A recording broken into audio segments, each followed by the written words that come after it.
Queridos amigos, boa noite. Que a paz do Mestre Jesus possa continuar a nos envolver. Última terça-feira do mês de setembro, estamos encerrando na terça-feira o estudo do capítulo 17. Sede perfeitos. Jesus, nesta passagem do Evangelho, ele termina com uma ordem, uma determinação para todos nós.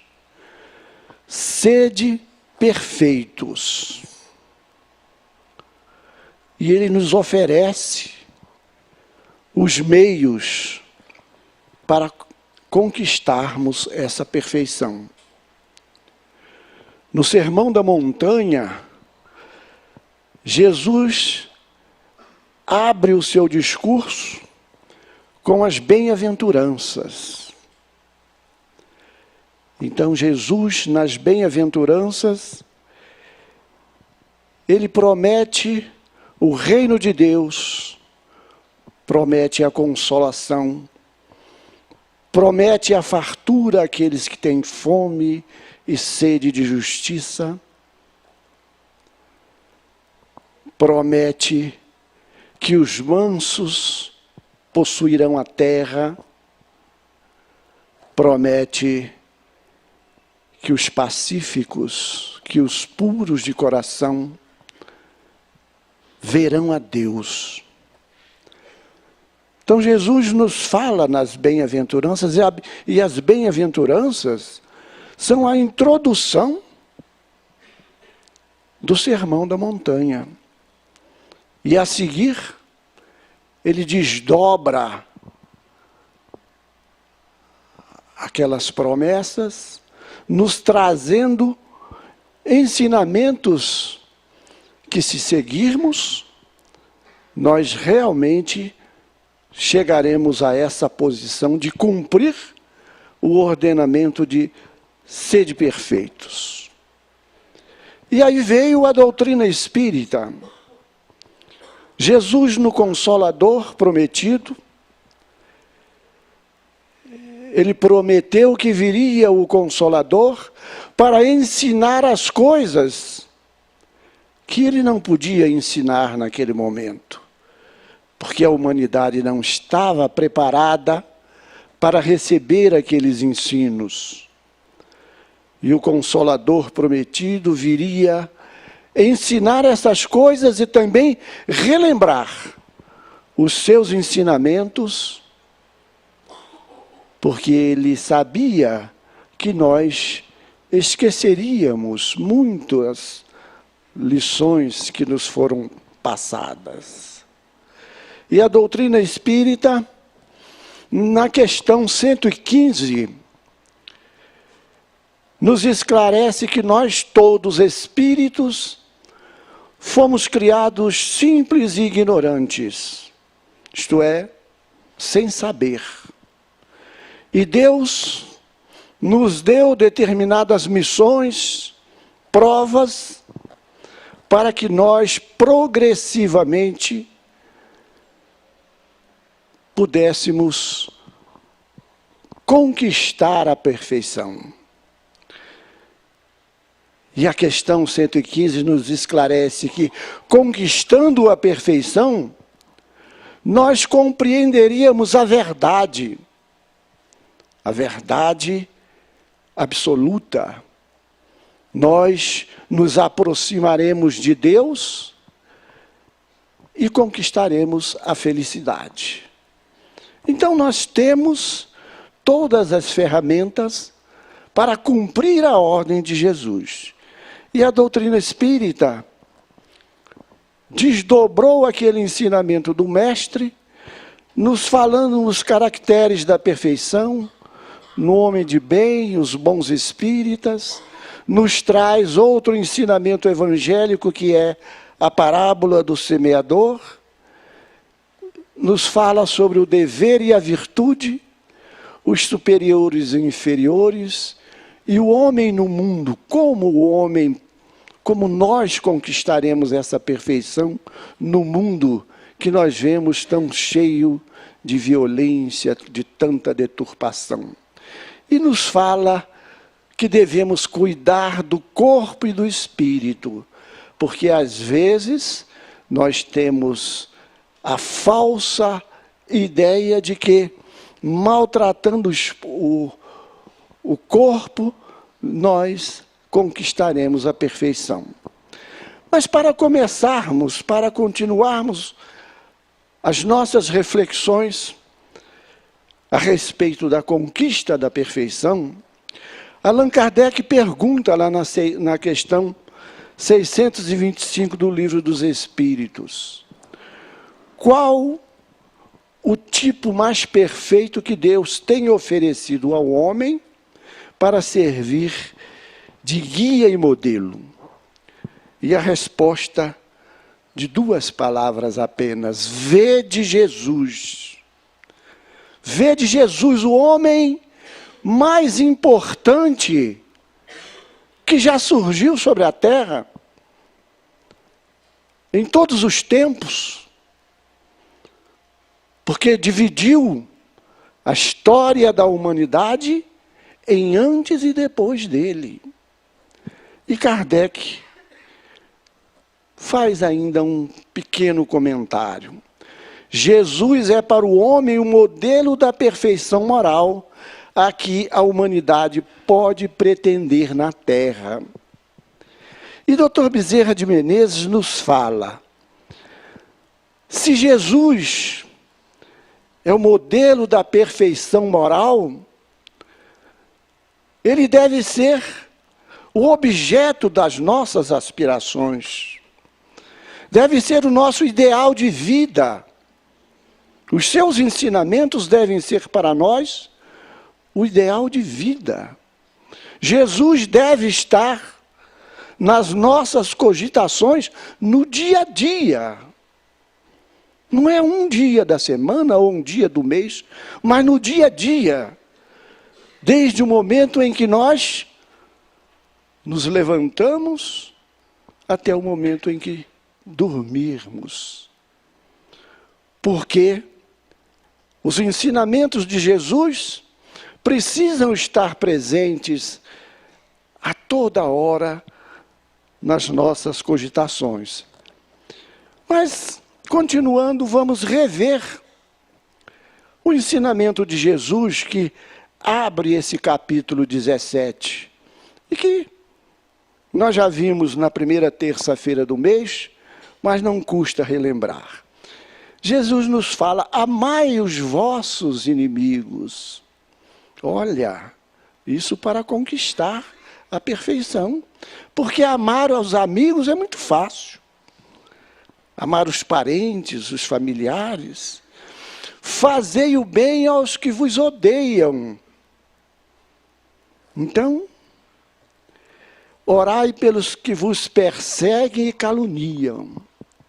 Já vimos que a perfeição, para ser conquistada por nós, ela exige de nós que nós estejamos sempre dispostos a perdoar, a nos reconciliar com quem nos odeiam, com quem nos persegue, com quem nos caluniam. Por quê? Sem a disposição para o exercício do perdão, do esquecimento das ofensas, da reconciliação com o adversário, podemos desistir a meio caminho. E ele continua nos falando: se somente amardes os que vos amam, que recompensa tereis nisso? É o que dizíamos há pouco, né? Se unicamente saudardes os vossos irmãos, que fazeis com isso mais do que os outros? Absolutamente nada. Sede perfeitos como perfeito é o vosso Pai Celestial. Foi a conclusão de Jesus no seu ordenamento. Aí então pode surgir no nosso espírito uma dúvida. Acredito que aqueles que estavam aqui na primeira terça-feira de setembro já retiraram essa dúvida. Porque Jesus fala para sermos perfeitos como Deus. Ora, temos que relembrar que Jesus falava a homens ainda de pouca evolução, tanto espiritual quanto intelectual, e eles não compreenderiam essa sutileza, que ninguém pode chegar à perfeição de Deus, porque Deus é infinito em todas as suas perfeições. Não podemos nunca igualar Deus, mas ele se limitou, Jesus se limitou a oferecer o modelo, Deus.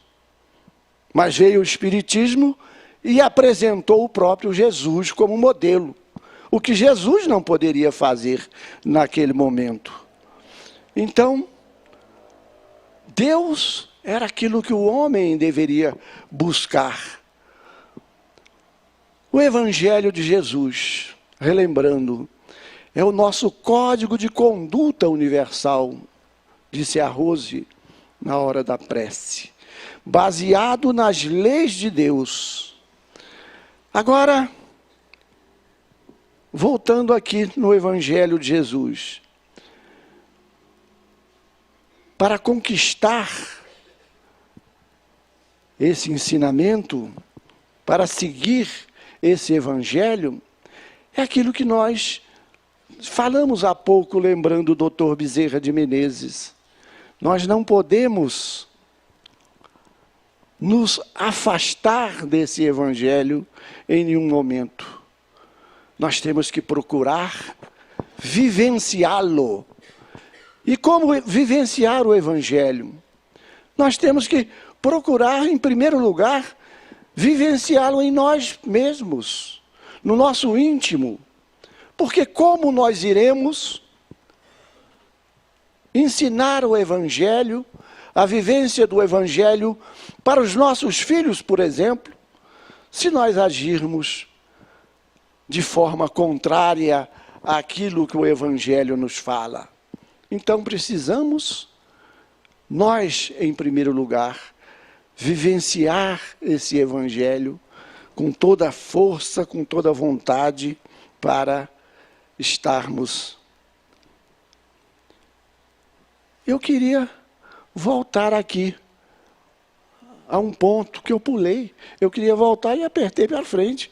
Né, Rosa? Aquilo que a gente estava conversando sobre esquecer. A gente começa a esquecer a partir de um certo momento.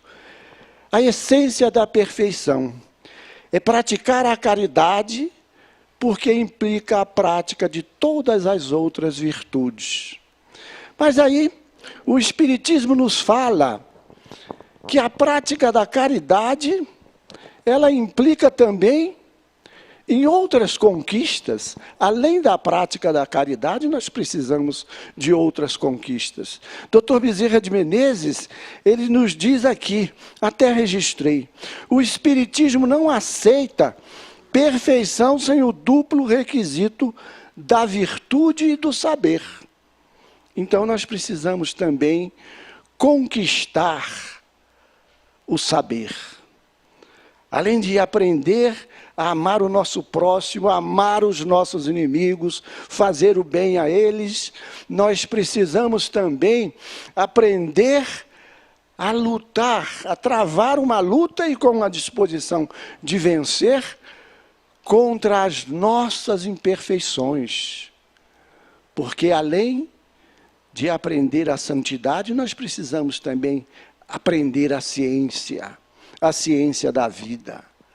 E nós temos uma luta muito grande a enfrentar nessa caminhada em busca da perfeição, porque o Livro dos Espíritos nos esclarece, lá no capítulo 11 da segunda parte, dos 3 reinos, que nós temos que lutar contra a dupla natureza, contra a nossa dupla natureza.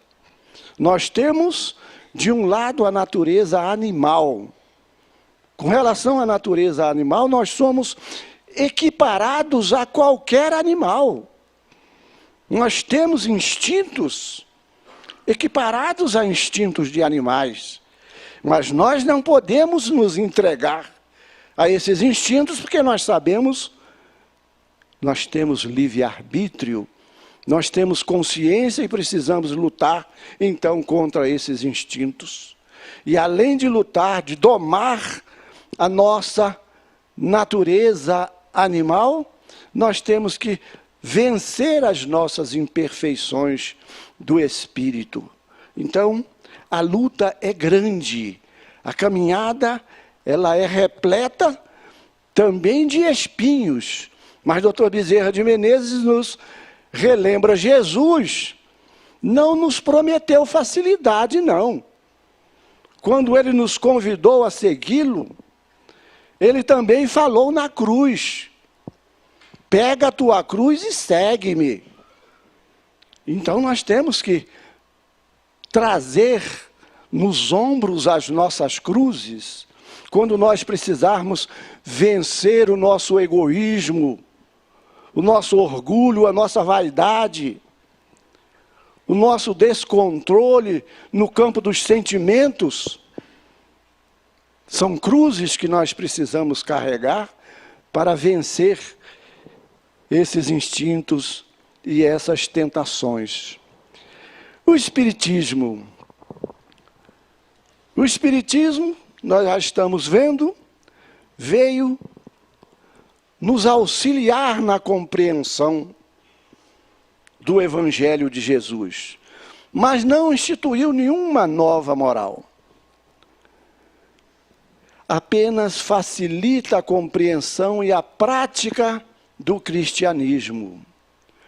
Jesus falou nas moradas, e a doutrina espírita vem nos esclarecer, vem trazer mais luz sobre o assunto, nos falando nas moradas espirituais e também na pluralidade dos mundos. E nós então passamos a compreender que nós moramos num pequenino planeta, a Terra, que não é o único. Nós passamos a compreender, através dos ensinamentos da doutrina espírita, que nós poderemos ascender a outros mundos, nos elevar a outros mundos, através da nossa evolução, da conquista do nosso progresso espiritual, como também poderemos retornar a mundos inferiores, se nós não aproveitarmos a oportunidade de progredir, de correr atrás da perfeição que Jesus nos recomenda. Faculta a fé esclarecida e inabalável, porque a doutrina espírita nos mostra que a fé, ela tem que ser também raciocinada. Nós não podemos cometer atos contra a nossa razão. Nós não podemos falar, vou atravessar esta rua, tenho fé de que vou chegar, vou atravessar a rua de olhos fechados, não olho para um lado nem para o outro, e acredito que os bons espíritos vão me levar até o outro lado da rua sem que nada me aconteça. É botar muita responsabilidade nas costas dos espíritos, não é, queridos irmãos? Então o Espiritismo nos ensina que nós precisamos ter a fé raciocinada. Características da doutrina espírita.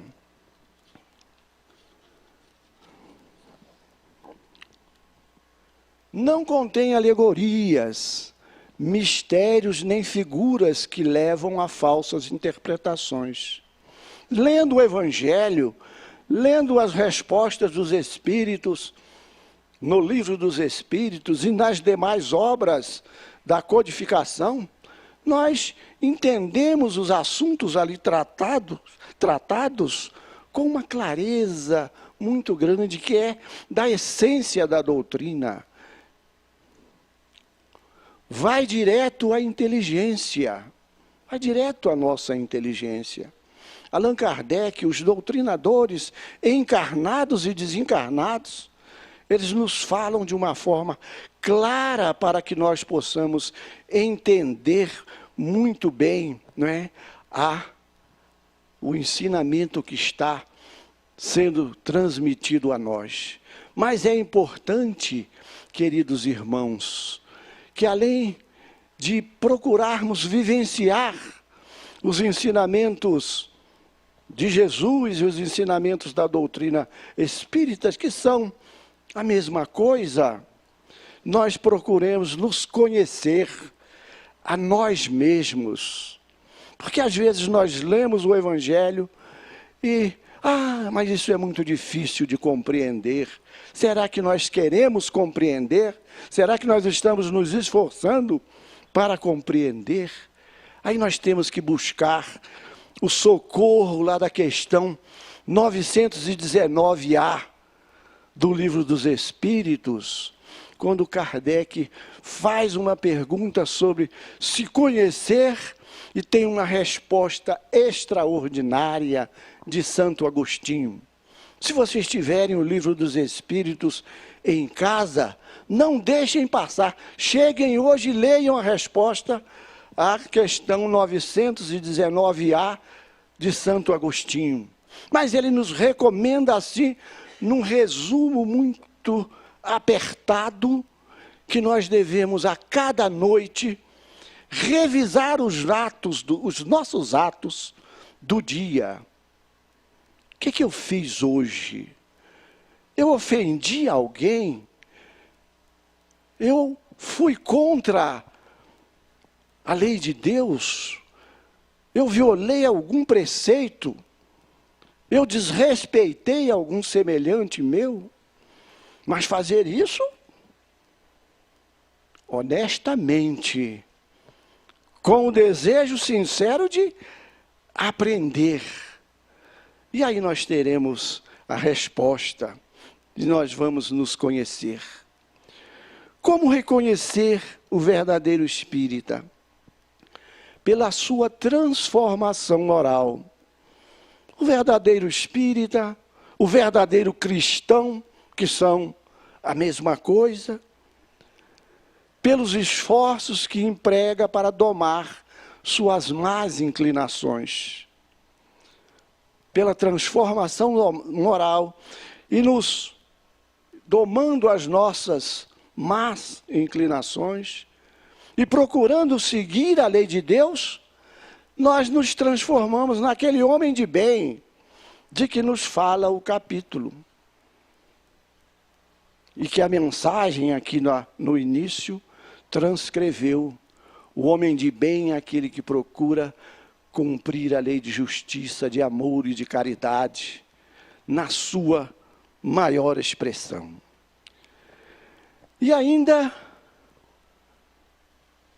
Kardec nos traz o ensinamento da parábola do semeador, que é um ensinamento que mostra a nossa capacidade de assimilar e vivenciar os ensinamentos de Jesus e da doutrina espírita em busca da perfeição.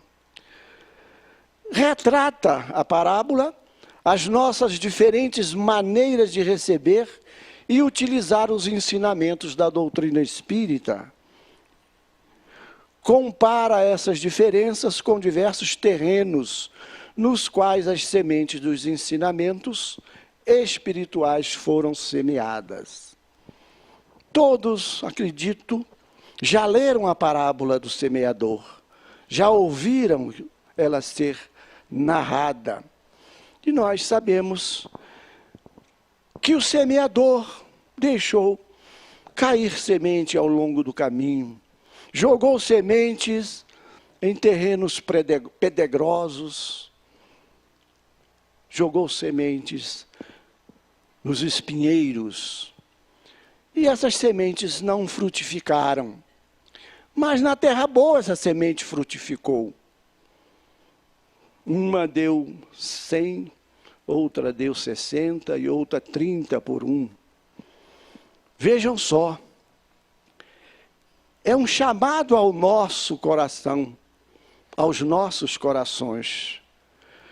Nós estamos na condição, hoje, de terrenos pedregosos.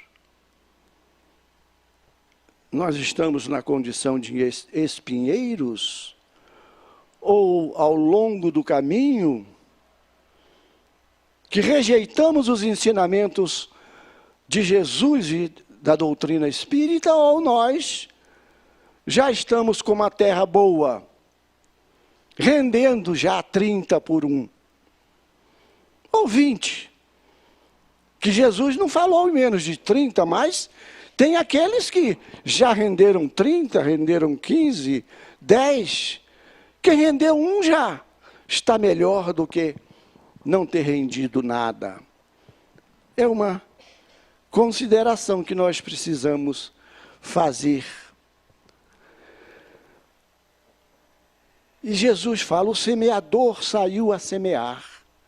Emmanuel nos fala que esse semeador, ele mostrou a sua disposição de sair semear e sair para semear e de plantar em qualquer terreno. Ele não exigiu um terreno perfeito, uma terra adubada, uma terra trabalhada. Significa para nós uma lição extraordinária, porque nós temos nos nossos lares terrenos pedregosos. Nós temos espinheiros. Temos terras não produtivas. Nós podemos ser dessas terras não produtivas, cheia de espinhos e de pedras. Então nós precisamos trabalhá-la. E precisamos ajudar aqueles que precisam trabalhá-la. O dever moral, nos fala o Evangelho, é a lei da vida. É a obrigação moral da criatura para consigo mesmo e para com o próximo. Vejam só o destaque que os Espíritos dão neste momento. O dever moral para consigo mesmo. Em primeiro lugar, nós temos esse dever. Porque se nós vamos pela rua e achamos algo que não nos pertence, o dever moral nos impõe a obrigação de entregar isso à autoridade competente. O dever moral nos impõe a obrigação de honrar pai e mãe, de não matar, não roubar, que são mandamentos da lei de Deus, que o dever moral nos impõe, em primeiro lugar, a observância. Agora, o cumprimento do dever nos fala o Evangelho. É difícil, por se achar em antagonismo com as atrações do interesse do coração. Vejam só, eu sei que devo agir assim, mas o meu interesse, ou traduzindo a palavra, o meu egoísmo, me manda fazer, me empurra a fazer de outra forma. Mas eu sou um ser racional, dotado de livre-arbítrio, da capacidade de escolher e decidir. Então eu não posso agir mecanicamente. Eu vou raciocinar e vou agir segundo nos recomenda a lei. É difícil por não ter testemunhas às suas vitórias. Se nós agimos de acordo com o dever, ninguém vai nos aplaudir por isso. E é ainda difícil por não ter a repressão às suas derrotas. Se eu ajo de uma forma contrária ao meu dever, aquilo vai ficar escondido dos homens, mas a minha consciência vai me acusar. A virtude é o conjunto de todas as qualidades essenciais que constituem o homem de bem. Nós já vimos quais são essas qualidades. O homem no mundo, eis uma questão. Estamos buscando a conquista da perfeição, mas o mundo nos oferece tantas oportunidades de cair, então eu vou me afastar do mundo. Essa é a posição correta? O capítulo, a doutrina nos fala, não. Sua vida não deve ser mística, afastada dos homens, fora das leis da sociedade. O homem é um ser social e é em contato com os nossos semelhantes que nós vamos realmente crescer, que nós vamos progredir. Nós não temos a oportunidade de exercer a lei de justiça, de amor e caridade, morando numa cabana lá no interior da Amazônia, afastado de todos. Então o homem tem que viver no mundo. E finalmente também a doutrina nos tira qualquer dúvida de pensar que, aniquilando o corpo, nós estamos conquistando perfeição moral. De maneira nenhuma. Pelo contrário, o espírito precisa do corpo para evoluir. O espírito precisa do corpo para progredir, para estar em relação com os seus semelhantes. Se nós maltratamos, se nós adoecemos o nosso corpo, nós estamos infringindo a lei divina da conservação. Nós precisamos conservar a nossa saúde. E finalmente, queridos irmãos, para concluir o nosso estudo na noite de hoje, Kardec faz o seguinte comentário ainda a respeito de Jesus.